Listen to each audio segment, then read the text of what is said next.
It is Jason Abraham, the shadow teacher.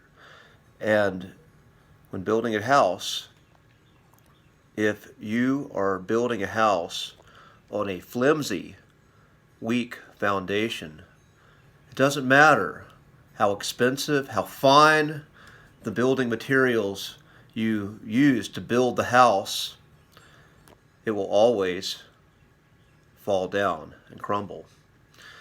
And much is the same if you are on the process of attempting to create something meaningful in the world, but the foundation in which you are moving from is weak.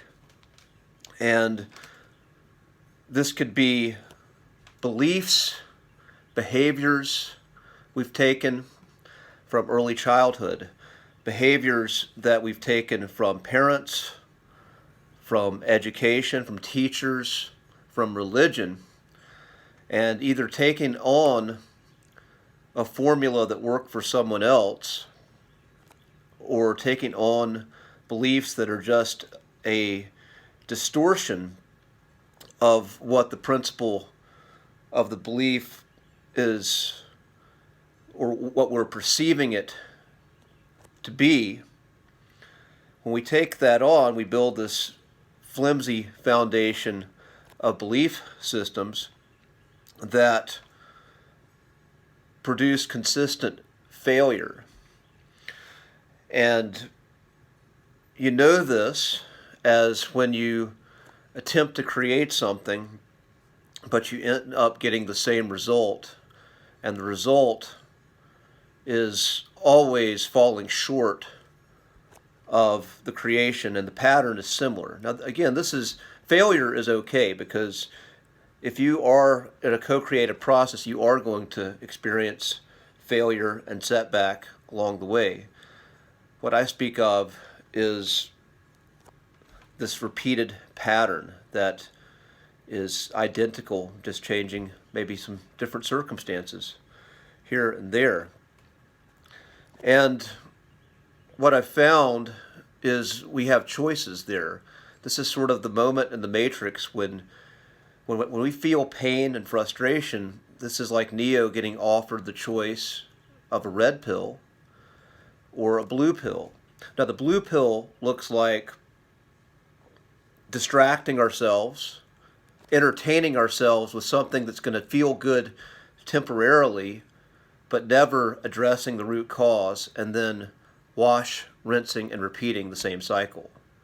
But the red pill looks like examining our beliefs and ourselves and what we've taken on to be true, and possibly discarding or mining the dysfunctional or misaligned belief that's deep within our psyche and cellular structure.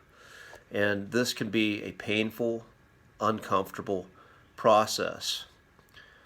It is a painful, uncomfortable process, as the longer we've had on this earth and the longer times we've been able to practice a dysfunctional belief system or behavior, the harder it is to change. But I bring you hope, my friends, as where there is a will, there's a way. And this process, again, just requires taking in that information. When you feel that pain and frustration that feels familiar, that is your opportunity. That's the opportunity to take that red pill and maybe look at your beliefs and your life with a new level of consciousness, a new light. And sometimes this takes having a skilled mentor or coach to work with. But even if that's not available, know that within you, the possibility is there for change. Where there's a will, there's a way. As when you can mine out those misalignments, then you can realign with something that is true. And that's when that magic happens. That's when you experience those synchronicities where your creative ideas and energy is co-creating with something bigger than you are. And you're seeing it show up in the world. That being said, I'm going to end this. Be well, be strong, my friends, and I will see you on the other side.